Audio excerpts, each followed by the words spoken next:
want to tell you that evil is at the gate in America. We're seeing a new world order now being built, a post-World War II world order. And I don't think America can retreat from that.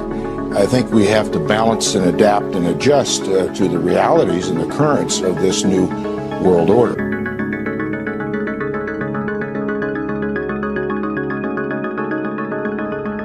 Lovely to see you both. Thank you very much indeed for coming in today.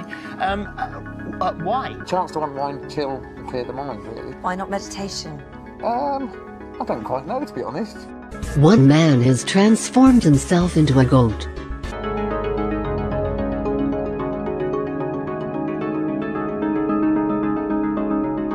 We now pronounce you married to the sea. Make love with the water. Make love with the water. Make love with the water.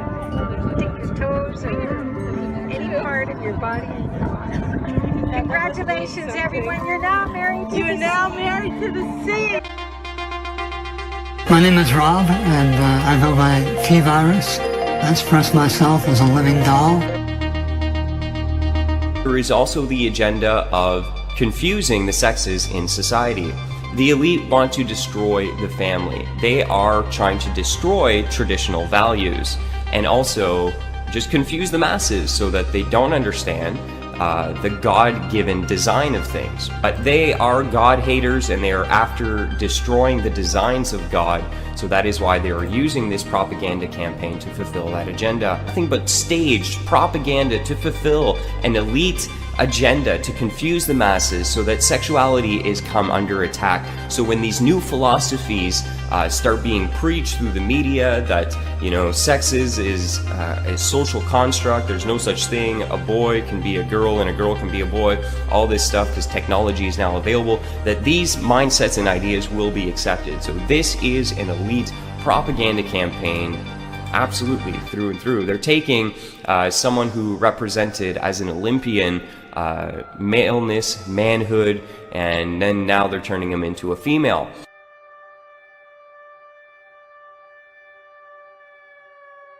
The mental insanity that continues to come out day by day in the world around us, the people who are just coming forward and pretty much admitting that they're mentally insane and embracing it, and others are embracing it saying, well, it's their choice and it's their right.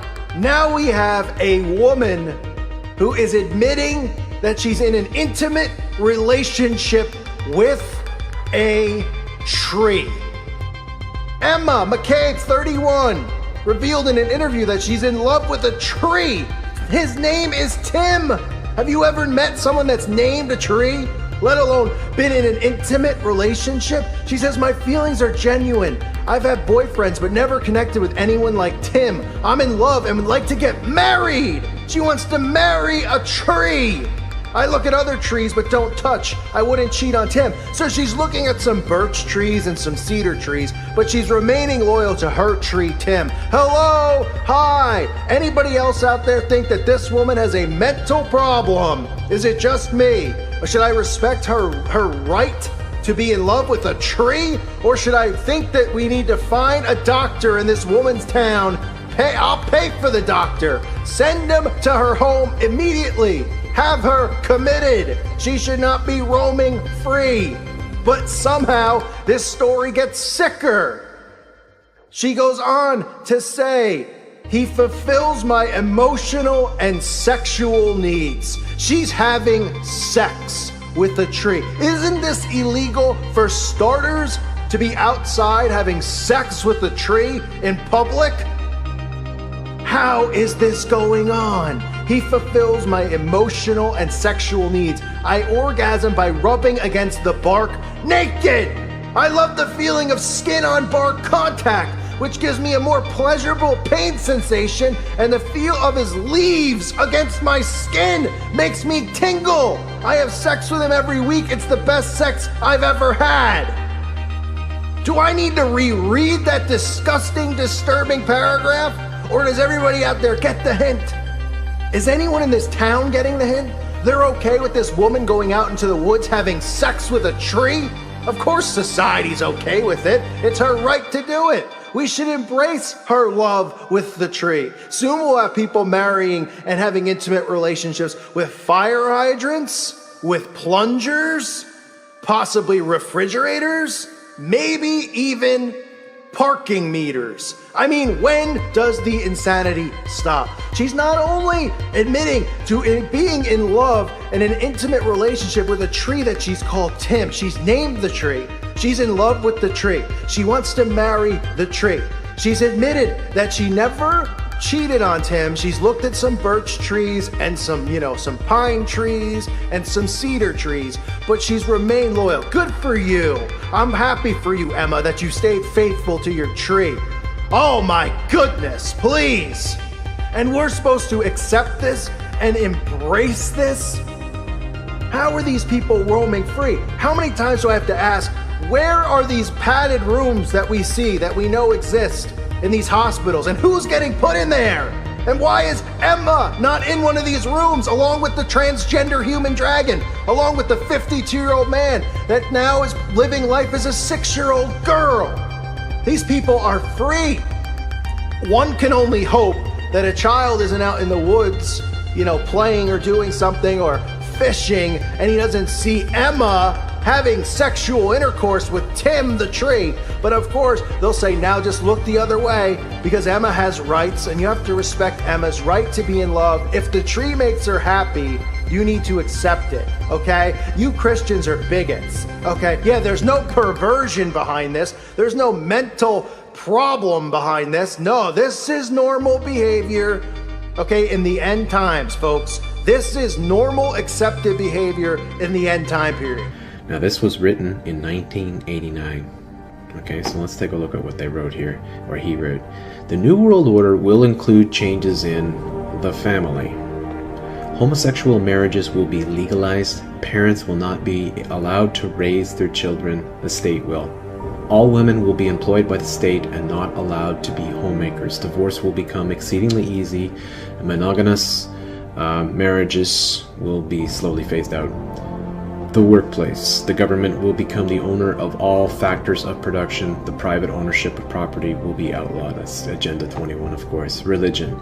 Religion will be outlawed, and believers will be either eliminated or imprisoned. There will be a new religion, the worship of man and his mind. All will believe in the new religion, the New Age religion, of course.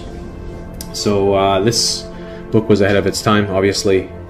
There you go. I mean, this is exactly what's happening right at this moment. I mean, we're seeing marriage being attacked, religion being attacked. They ridicule religion everywhere. You see in the music industry how all the hip-hop stars come out and claim that they're God. They mock God.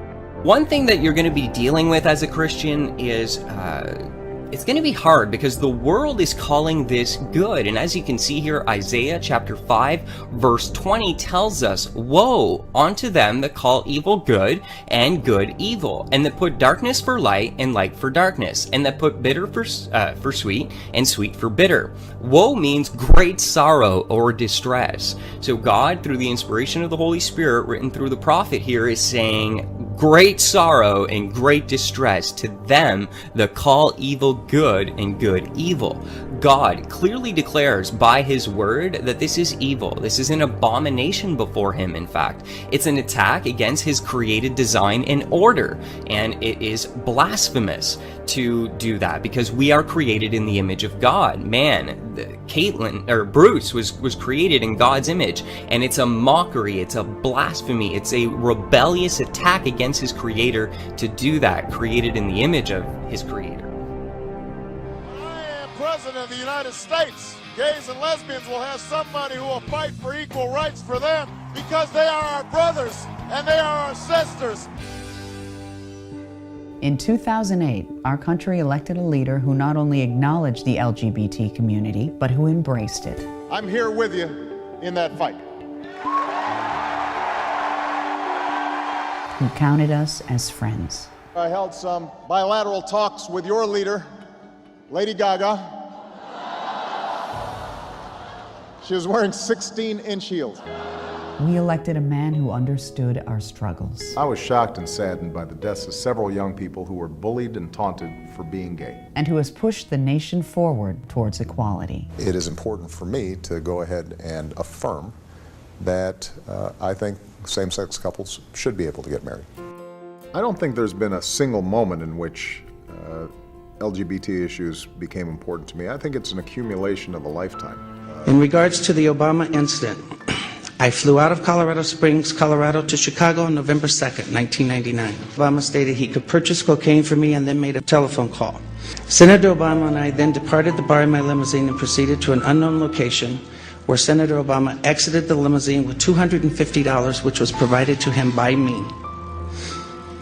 Returned a short while later with an 8-ball of cocaine, which he gave to me. I did ingest a couple of lines of cocaine, and shortly thereafter, Senator Obama produced a glass cylinder pipe and packet of crack cocaine from his pocket. Obama then smoked the crack cocaine.